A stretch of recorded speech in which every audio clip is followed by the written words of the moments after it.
Hi, this is Graphically Alex coming at you with all things fat related. If that's something that interests you, please subscribe. I'd love to have you. So today we're going to go ahead and cover this myth about poverty causing obesity. So I will always say it's a chicken and egg situation. I'm a little slower today because I'm up in the morning, which you guys know that's never a good thing. I'm just kidding. But no, I'm filming in the morning today, and I'm running on an iron pill and a cup of apple juice. So that's what we're doing. But I wanted to go ahead and react to this just because I know, the financials are on people's minds right now for sure. And I think it is relevant to this moment. I have said a lot that I think part of why obesity has stagnated is because of the cost of food. So we also see this on like a macro scale. A lot of people talk about Ozempic, but I've always talked about the cost of food being one of the reasons why it's no longer skyrocketing, which we don't necessarily want it to stay this way forever, but I do worry that part of a fat lash could be because there's some kind of relief, or at least it doesn't continue to raise so much. So that's like, and if that happens, then it could trigger a fat lash if grocery prices were to shift in the other direction in any way, shape, or form, or like I said, even just stabilize. So we need to talk about this, because that can lead to a huge regain era for a lot of people if grocery prices were to be more normal. And that is a risk factor for anti-FA, because I know it's not so much the poverty that causes obesity, it's oftentimes getting out of poverty or going out of a food insecurity era that can lead to massive regain. So that could happen if on a macro level, if that were to occur. But yeah, as of today, definitely not the case. And obesity has stagnated. It's one of the many reasons why. I think it's the biggest one. Let's go ahead and go. And making ends meet would have to cut down on food as well. It was the case throughout most of history. Why are poor people more likely to be overweight? You think it'd be the opposite, that people who have a harder time making ends meet would have to cut down on food as well.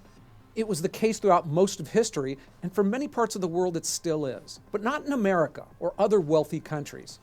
The data is clear that being poor in those countries raises your odds of being overweight, especially if you're a woman. Why? Search online and you'll hear two things. Healthy food costs too much, and poor neighborhoods are fast food wastelands. So a lot of people say this. At this point, junk food is very expensive. So I don't know, I think, to be honest, it always was expensive. I think it's just a lie that people tell themselves, if we're going to be real about it. I understand when you're talking about like organic or something like that, but if you're talking about the price of chips versus an apple or something, or apples, it's not drastically less expensive to eat chips. It just isn't. Like, you're lying to yourself, which I think a lot of times people within the toxic ritualistic, they justify the expense at all costs. You have to remember that it is like a survival mechanism or a coping mechanism. So people will not be honest about it at all. And there have been a lot of ads and stuff that they've pushed the idea that it's cheaper to like go out to eat, or it's cheaper to get Little Caesars, or it's cheaper to do this, cheaper to do that. It's cheaper to get the pizza, get this, get whatever. It's cheaper than eating healthy. It's not. And it certainly isn't today. It never really was, to be honest, but it really isn't today. It's very, very blatantly obvious that it is not cheaper today. And I'm just saying, I just hear lies when I hear that. But the truth is messy. As far as the food desert claim, people have to find something. People are alive. So there is a trip to the grocery store. There's something going on. I know it can be surprising for people who have never been poor, but people do find a way. So I'm just saying, when it comes to basic survival stuff, yes, it can be very tough if you're very, very impoverished, but where there's a will, there's a way. Put it to you that way. So I'm just saying, when it comes to survival, I don't know.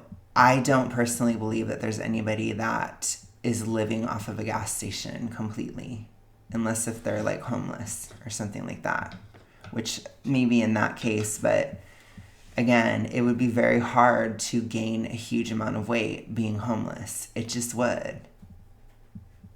It's, I'm just being real about it. It would be very hard. And a lot more uncomfortable. I'm Ken LaCourte, and here I dig into questions like this to learn and pass on to you some of the insights into how the world works. And in this case, there's a lot of contradictory information, and some of it I just don't believe, but I'll give it to you as straight as I can. In the next few minutes, we'll explore the obesity stats. What patterns do we see? We'll look at the easy answers that are commonly believed but don't tell the whole story. We'll examine the harder truths that experts don't talk enough about, and finally take a look at how politeness can be a serious problem. Okay, so it's hard to miss.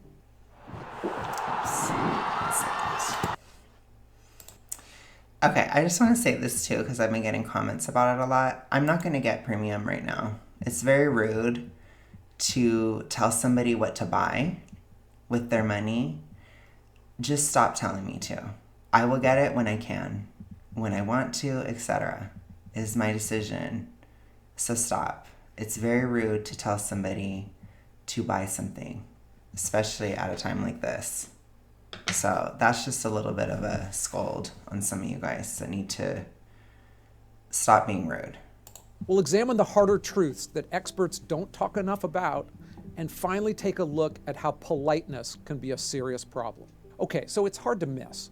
You can see it clearly in the Deep South, in Appalachia, in many of America's cities. Poverty and obesity often go hand in hand. In some counties, nearly half of all residents are obese. And it wasn't the case throughout most of humanity. Decades ago, being poor meant being thin. In the 1940s, if you were broke, you were likely underfed. Now you're not, and that's a major reversal. These stats mainly come from the United States, but it's an issue that we see in most wealthy countries, especially Western ones like the UK, Canada, Australia, Western Europe. And in lower income countries, the old patterns stay the same. Obesity is higher among the wealthy. The CDC's National Health Nutrition Survey and others routinely show the same correlations. Women in the lowest income bracket are 44% more likely to be obese than those in the highest. And adults without a college degree are 35% more likely to be obese. Race adds another layer. Half of Black American adults are obese, the highest rating among any major group, largely driven by African American women. Hispanics follow at 45.6%, so pretty close. Whites at 41.4%, with Asian Americans far behind. And Black women break the mold a little bit as well because their obesity rates are high, over 50% higher, across the board, poor or wealthy. And geographically, the pattern holds as well. The poorest regions, like West Virginia, Mississippi, rural Kentucky, they top the obesity charts. All of this, unsurprisingly, has a direct overlap to serious health problems. Being overweight leads directly to high blood pressure, heart disease, adult-onset diabetes, and lower life expectancy. Outside of smoking and drug or alcohol abuse, being overweight is one of the deadliest things that you can do to yourself. And when you ask why America's poor are more overweight, a few answers come up time and time again. Healthy food costs too much. There's a lack of grocery stores. They can't afford gyms. These explanations are familiar, and they're mostly wrong. And they're also wrong in the same direction. They all lean towards the same subtext. Don't blame anyone. Yes, exactly. Thank you. I appreciate that. Sounds sympathetic, but you could also call it paternalistic, a view that paints overweight people as pure victims of circumstances. Yes, that's very common in America. It is so common. Ridiculously common, I will say. Like, frustratingly common. Eating is unique because while we're certainly influenced by our environment, each of us decides how many calories to put in our own bodies. And as always, human behavior is complicated. Okay, so let's go through the common answers.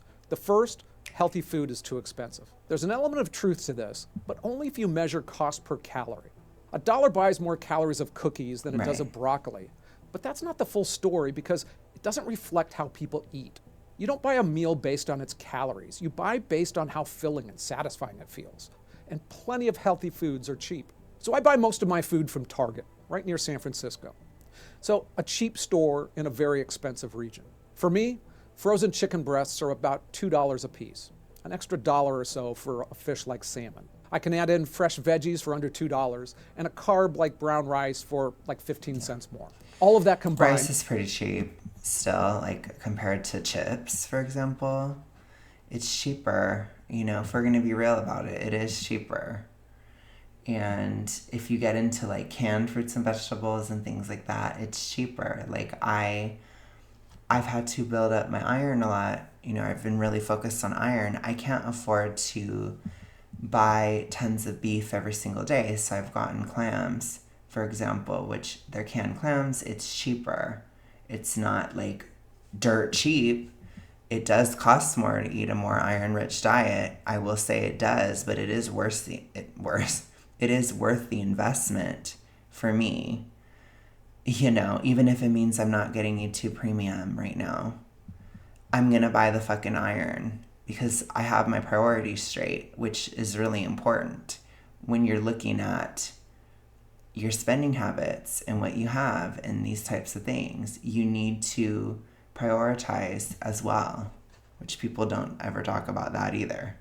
And is cheaper than a medium bag of Doritos, for instance, which would have about 3 times as many calories. And I could also eat it in one setting. And eating at home is always cheaper than fast food. Yeah. A Big Mac meal in my region costs about $13.50. The Harvard School of Public Health looked at wealthy countries overall and found that the healthiest diets cost about $1.50 more per day than the least healthy.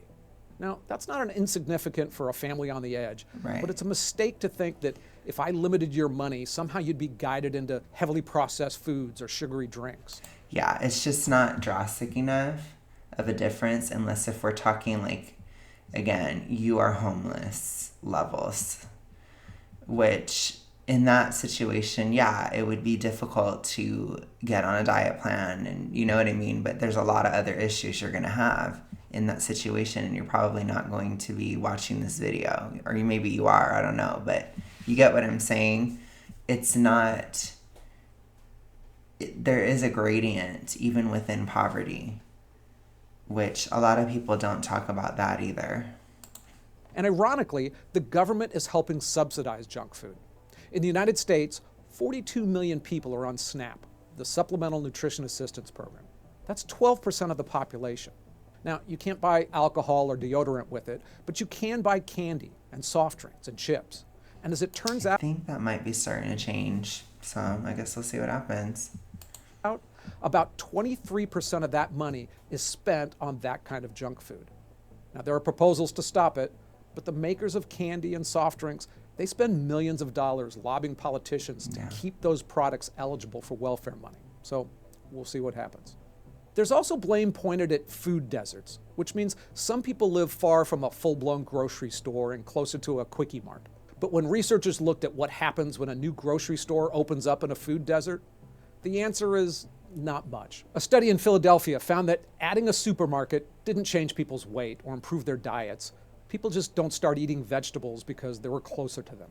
And finally, there's the notion of exercise.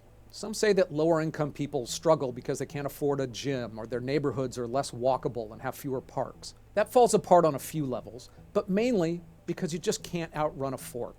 When I'm losing weight, I literally track every calorie I eat or burn on a spreadsheet. Because losing weight's all about math. Eat more calories than you burn, you gain weight. Eat fewer, you lose. Now, it can be more difficult when it comes to sustainability. So exercise does matter a lot in terms of sustained changes over the long haul. But as far as in the moment, I see what people are saying, you know. But if we're talking like, I'm trying to lose the weight and keep it off for years, exercise is important, but exercise doesn't necessarily cost money either. There are things you can do in your house. Again, where there is a will, there's a way. You know, Where there's a will, there's a way. If you can hustle and figure out how to get McDonald's when you're impoverished, then you can hustle and figure out how to work out too. You know, there's effort put into things. So let's be realistic. There's still priorities. There's still things that you are doing. And oftentimes too, if you are impoverished, you might be working physical jobs, or you may be working a lot of jobs or whatever. You know, you're probably, you know, I think a lot of times people are relatively active too when they're at the poverty line. So it depends, you know, it really depends. And in the final analysis, how much you eat is always the overwhelming factor. And the math isn't even close. A cheeseburger takes only a few minutes to eat, but about an hour to burn off by jogging continuously or cycling hard. Exercise is good for you, but the calories you consume determines your weight. Hey, now it's a good time to tell you that if I make any substantive mistakes in this video, I'll correct them below in the description box, and you can also find all my source notes. Okay, so let's look at some of the harder truths. Apartments.com gives landlords the tools to... Probably going to be people they have horrible priorities, probably. Before I do, I want to be really clear that while poverty increases the odds of obesity, most obese Americans aren't poor. In other words, being overweight is so widespread that only about 20% of obese adults are actually considered poor. It's just that the poorer you are, the higher the odds. So I don't want to make it look like I'm pointing fingers at one small group. I'm not. I just find the turnaround fascinating. Another thing that's affecting us all is that in wealthier countries, food is getting cheaper when compared to income. Now, we've had some increases in the last few years, but looking at the United States, in 1947, people spent 23% of their income on store-bought food. That's fallen to just 7% in 2023. And finally, another macro point that affects us all is processed food. It's both convenient and it tastes great. Now, So that does make more sense too. If the overall cost of food in comparison to wages, I do think that has closed a bit, like he said. I think especially if you're poor, that probably really has closed quite a bit. But even middle class Americans are struggling with grocery store prices too. So I do think it's gone up probably. It's probably higher than 7%. For me, I know it is. I know it's higher than that. But I could see, like, in the grand history of it all, yeah, I could see it. I mean, a whole lot of things. But the flip side of packaged snacks, frozen pizza, and chicken nuggets is that they pack in a lot of calories. Some people use the word addictive. To me, that's just a bridge too far. But still, why would that impact some groups more than others? A strong clue can be... It's convenient. Convenience is deadly when it comes to food. I will say that. The convenience factor of it is what's addictive. It's not the actual food, it's the convenience. And I think people mix that up because they are constantly trying to scapegoat. Honestly, people are trying to scapegoat their bodies and try to blame their body for being really big. But in reality, it's your own addiction to the convenience that is what's killing you. That's basically what it is. If I've told people, and I will say it to you guys here, like, if you want to eat a lot of like cakes and desserts and things like that, start making it yourself. You know, you can cut out a lot of harmful ingredients. And even from a caloric level, you could manipulate some of the calories within like a cake that you make yourself. But people don't want to. If you were truly addicted to the cake, you would make it yourself. But they don't because they're lazy. They want something convenient. Well, that convenience can kill you. So be aware. And again, I'm going to keep pointing out, it's not addictive. It's not the same thing. I guarantee you, if you were jonesing for a cake, like somebody is going after drugs, you would make a cake yourself. But people typically don't when you say that to them. They won't. because people are lazy. I'm just saying, look at how people act. Found by looking at immigrants, especially because they change over time. First-generation immigrants, especially from Latin America, Asia, and Africa, they often arrive lean. They eat different foods, they move more, and they stay thinner than those born in America for a while. As it turns out, obesity rates among immigrants climb dramatically the longer they live here. One paper found that among new arrivals, after 15 years in the United States, their obesity rates doubled. It was the same people and the same income levels, but now with new habits. And it's not just weight. Health incomes overall decline. Poor Latino immigrants entering the United States actually live longer than most Americans. But as they adopt the American diet and lifestyle, that edge disappears. Scientists call it the Latino paradox, and I did a whole video on it. Because researching these topics, I discovered so often that culture is a massive driver of behavior. We try to isolate. And that's what I've been trying to say on this channel literally the whole time. This is a cultural issue. So where people get mixed up is they blame government too. They'll blame it's the system. It's this, like, it's not. You could have a perfect system. It won't matter. People will still be very, very obese. It's a cultural problem because a system does not determine your behavior. And people, they reach so far, they'll break their backs over this stuff. But it's because people are obsessed with making excuses for people when it comes to obesity. Obsessed, which that is a cultural issue in the United States. That's partly why it's so bad here, because people will jump in front of a moving vehicle to prevent an obese person from feeling accountability. It's the system's fault. It's the system. It's the system. No, it isn't. It's you. Does the system put the fork into your mouth? No, it doesn't. You do. So stop. You know, it is just so irritating when people say that, especially as someone like me. I've lost 150 pounds.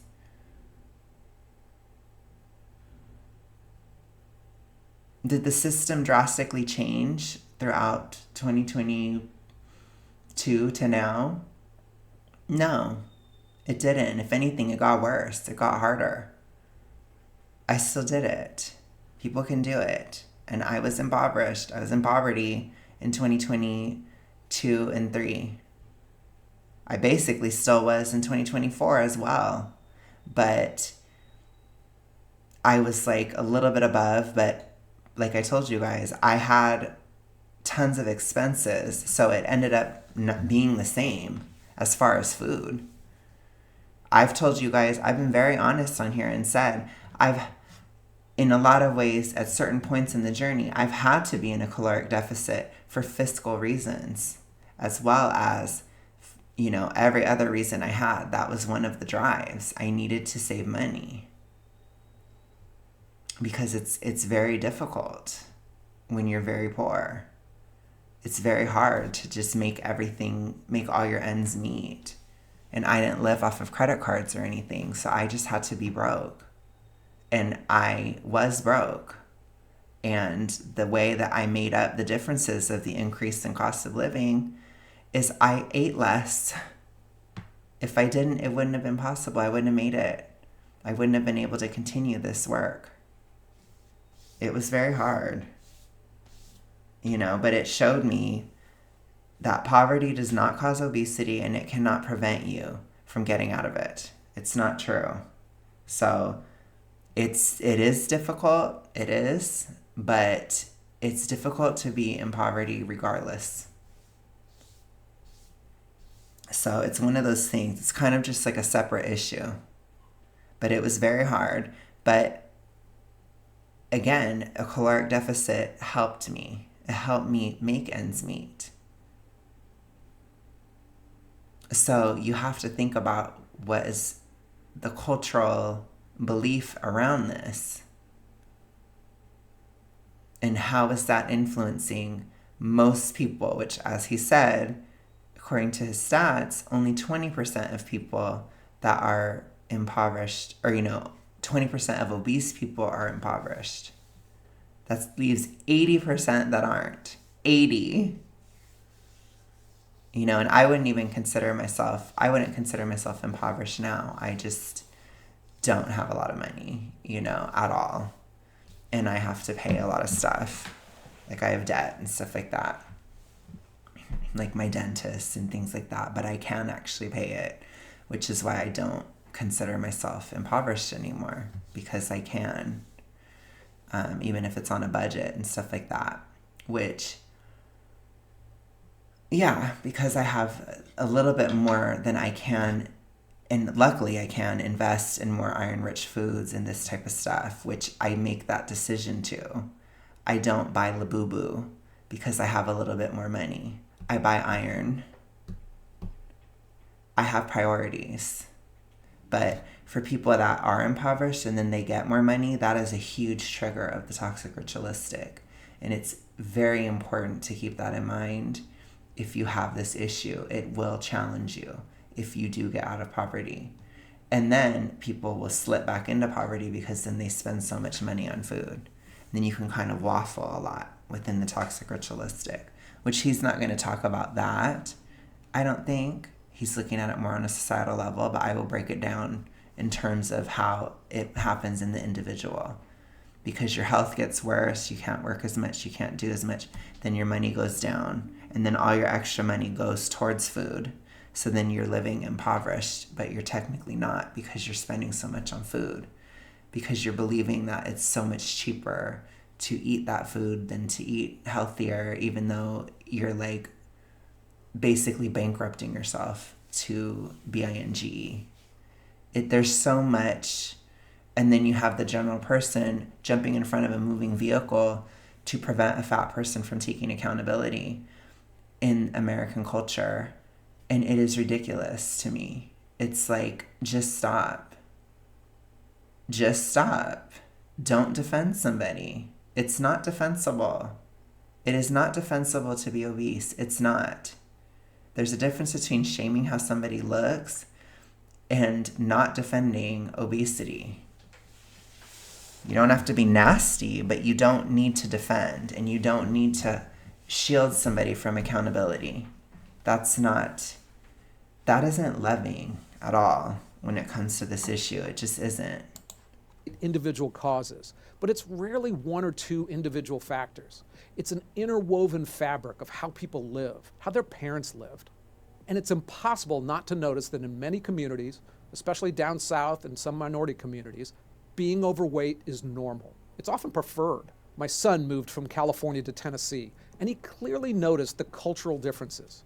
Calorically dense food, bigger portions, and more than once he was told he needed to put more meat on his bones. African American men prefer larger backsides than any other ethnic group. It was another one that I did a whole video on, and something that there was weirdly a lot of studies proving it. It's not a myth. And studies also showed that black women are also twice as likely as white women to be accepting of their own bodies when they're heavy. So clearly in some communities, being thick isn't a liability, it's a compliment. And that matters. If your neighborhood, your family, and your culture, they don't see obesity as a problem, there's little internal pressure to change. And within family, it's very important too, because there can be toxic ritualistic ties, and they very easily go from a parent to a child relationship. I think that's one of the easiest ways that it reproduces itself. So it's really, I think it's a combination of genetic factors, which I tell you guys, it's not that you inherit the toxic ritualistic, it's that you inherit the neuroticism from your parents. And that neuroticism, that temperament, is what can lead to it if it's triggered by trauma. And then you can also model the behavior too of a parent that has it. So that's why I talk a lot about, if you are a parent or if you plan on being a parent, you need to get out of the toxic ritualistic, not just for your sake, but for your kids' sake, because they see what you do. And if they ever get triggered later in life, they're very likely to go to it instantly. It's like, boom, like that. And that doesn't matter how much money you have, it will happen. So, unless if they're like extremely, if you're extremely poor and you can't afford food at all. But again, people a lot of people that have never been poor, they see it as a static thing. Like, you're just poor. Like, they act like America is a caste system. It's not. People flow in and out of poverty throughout their lives. And I need you guys to understand that. It's not something that you're born into it and you stay like that forever. That's not true. A lot of people, they're middle class. Like, I was born into a middle class family. I slipped into poverty through some years. Then I'd get out of it. Then I'd slip back into it. That's a lot more common than people want to admit. I think people don't like to have that knowledge that they can become impoverished. You can become poor. You totally can. But by the same token, you can get out of it too. So it's tricky, but I think there's a lot of beliefs in the United States that reinforce this belief that being poor makes you overweight. I think because, again, people don't want to acknowledge that we aren't in a caste system, that just because you have money this year, in 5 years, you could be broke on your ass. You could have a financial collapse in your life. And people don't like to think about that. So they just are, I think it goes into that too. I think that's another layer to it of why people jump to defend, because they don't want to acknowledge that money is dynamic. You can, in the United States, you can make money and you can lose money. And as somebody who has been in and out of poverty throughout my 20s,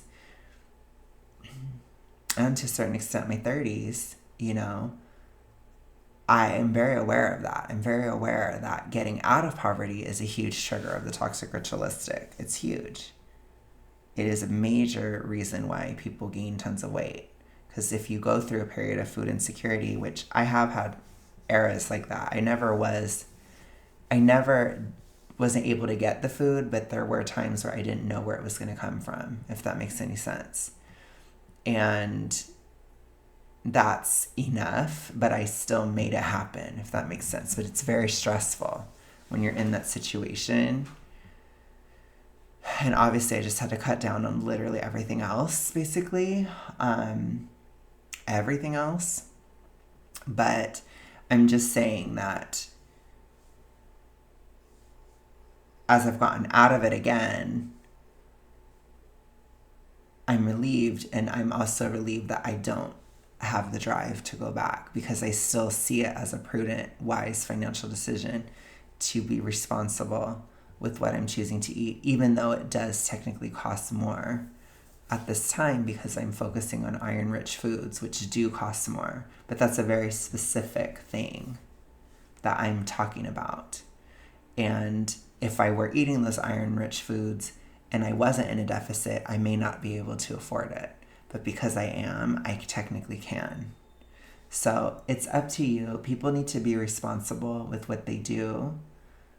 I don't judge somebody for being impoverished. I don't judge somebody for being poor. I don't judge somebody for being rich. I don't really judge people's finances. But I think that it's very important to not use this as an excuse, because it incentivizes the toxic ritualistic to stay poor too. Oh, if I stay poor, then I can stay this big, even though they're not even poor. They believe they are, because it's like the money that's going towards the food, you just delete it out of your brain. You see it as like a tax or something. You see it as something that you can't avoid. Everyone around you looks the same. You stop seeing the size as unusual. Now, I've often weighed more than I should have, and my natural eating state is to be chubby, because I just like eating food. And if my friends and family and neighbors were all 30% overweight, that could certainly influence me more than a yearly conversation with a doctor, or just intellectually True. knowing that it's dangerous. Again, food is fun. And it can also be a gesture of love. When you have less money for vacations and concerts and family outings, food can be an affordable way to create. It is an issue of the middle class primarily. I think if you were to look at who's the fattest of them all, it's probably middle class people. Which middle class people, especially lower middle class, you can't afford trips, you can't afford to have these experiences, or you may feel reined in at times. There's certain eras where things are tighter, especially in recent years, with grocery prices being so high, even though that's not going to cause obesity again. But I'm just saying certain financial stressors, it can make it to where you can't go on that trip this year. And so then you will just have food. That's very real. And that's very middle class. It's a very middle class thing to do. And it's very weight gainy. And if you do that's too much, then you can end up becoming poor because you start to lose your ability to be middle class, or you will spend your way out of that middle class lifestyle. Joy. One sociologist found a low-income single mother who would splurge on $10 Starbucks and Frappuccinos, takeout pizza for herself and her daughter. The mom even delayed paying bills to do this because she saw providing those treats as a way to show love. Another mom called it her proof of motherhood. If your day is filled with saying no to other fun things, food can be an easy yes. And that leads me to another factor that doesn't neatly fit in with the cultural answers. Start your day and that can be a huge issue. Huge issue. Is fun being the only, or food being the only fun you have. That's a toxic ritualistic drive. Okay, so now he's going to talk about stress. A lot of people, including me, eat more when they're stressed out. Scientists say chronic stress. I was very stressed and I didn't, but it was very hard not to. And I couldn't afford to. So I just had to deal with my stress. I recommend the good old crash out. That's a good one. Saves lives. So yeah, but I understand, especially within a middle class framework, how stress could lead to eating to relieve that stress. That is, however, toxic ritualistic. And if you're doing that enough, then you might actually qualify for an E5 by letter D. It doesn't always have to be something horrifically traumatic happens at once. It can be chronic stress over a long period of time that can lead somebody to toxic ritualistic as well. Because that's why I always talk about an abusive work environment being a common trigger because of the stress aspect.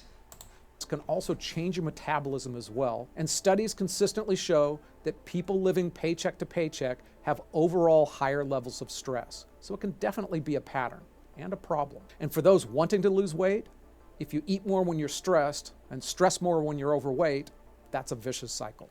Okay. Back to obesity and the problem of politeness. It's a problem when society can be too worried about body shaming or making people feel bad. It allowed fat activists to grow well beyond body positivity into a movement, often with deadly advice, that became mainstream enough to influence media, medicine, and education. We saw obese people in sports magazines, or people being told this is healthy when it clearly wasn't. We're told that they're strong, they're fit. Even doctors are avoiding the word obese to not offend patients. And medical schools, they're bending science to find metabolically healthy obesity. A 2018 study found that only 40% of UK doctors would bring up the topic of weight loss with obese patients. That's medical malpractice. I mean, it certainly protects feelings, but it doesn't protect bodies or help people live longer. Contrast that to smoking. How did we dramatically cut cigarette use? Society didn't tell smokers they were victims of their environment. It told them they were going to die. The government taxed the heck out of cigarettes, banned them in restaurants and planes and offices. There were brutal TV ads showing blackened lungs and people talking through holes in their throats. Society made smoking difficult and uncool because here's an uncomfortable truth. Part of what helped beat smoking was shame. Not cruelty, but cultural disapproval. Yes. We made it clear that lighting up... Which, again, sometimes a lot of cultural things, they are kind of implicit. And if you look at the United States and maybe other Western countries as well, for sure, when you look at it, the implicit statement is the opposite a lot of the time. The kind of like intuitive understanding is you should be as big as possible, literally. And I say that to people and they're like, that's crazy, da da da. Like, we live in a fat shaming culture. And it's like, no, most of the time in your daily life, people are going to be more like, if you actually start to lose weight. And it's not anything that people have to say, even. People pick up on it. And I think it has to do with the toxic ritualistic drive. And again, there's people in the shadows, the toxic ritualistic mafia out there that do reinforce. And then the general population that's just jumping in front of moving vehicles to prevent a fat person from feeling accountability.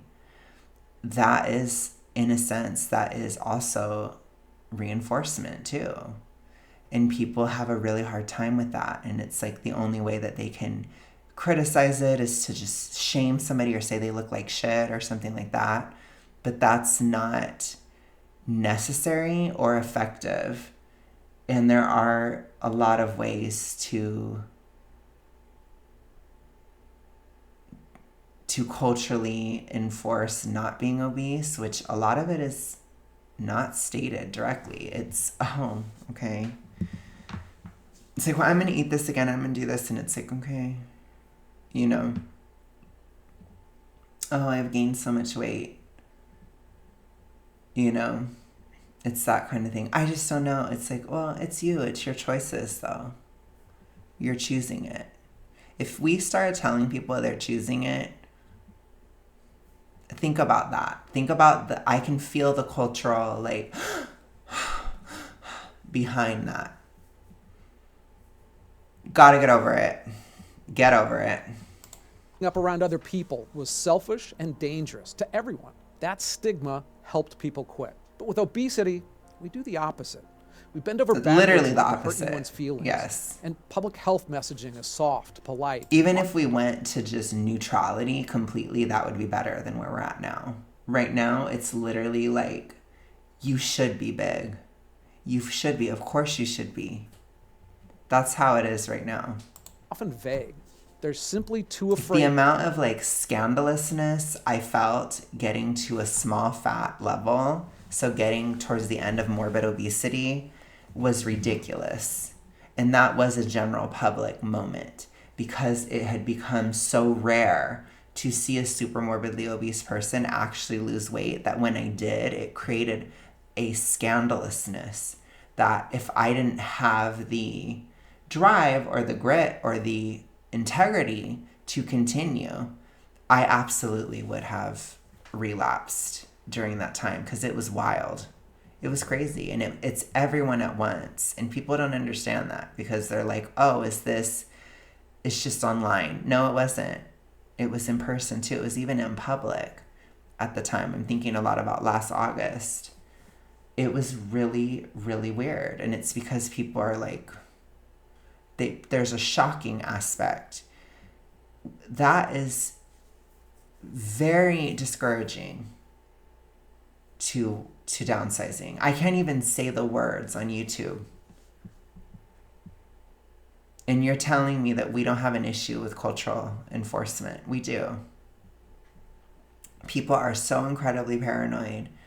And again, I would never undercut or say that people who struggle with the overly reductive side don't matter. But it's 1.4% are underweight versus 60-something are overweight and obese.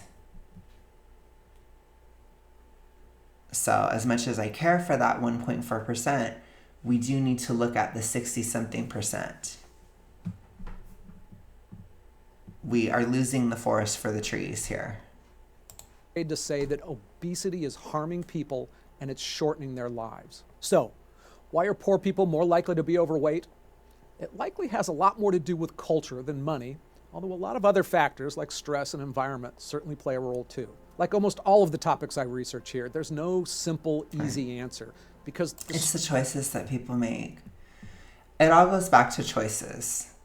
So regardless of any of that, you are still choosing to do it. You're choosing to be that big, especially within super morbid obesity.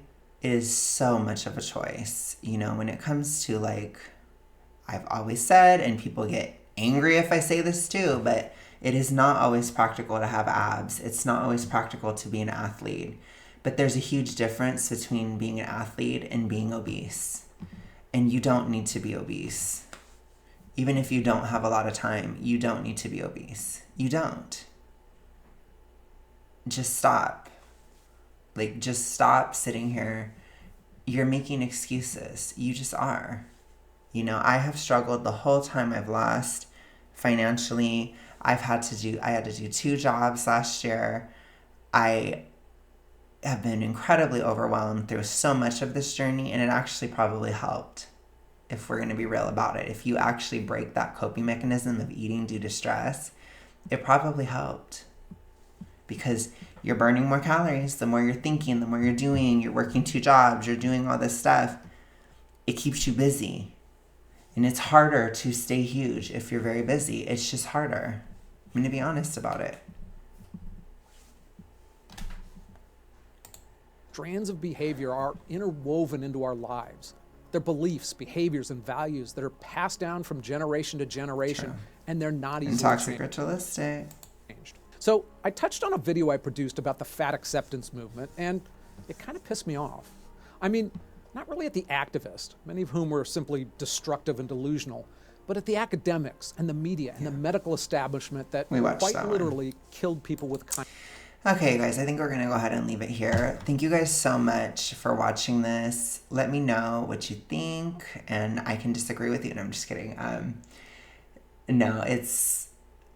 going to just say what I think, period. And people can have an issue with it. I don't really care. It doesn't change the truth. It just doesn't.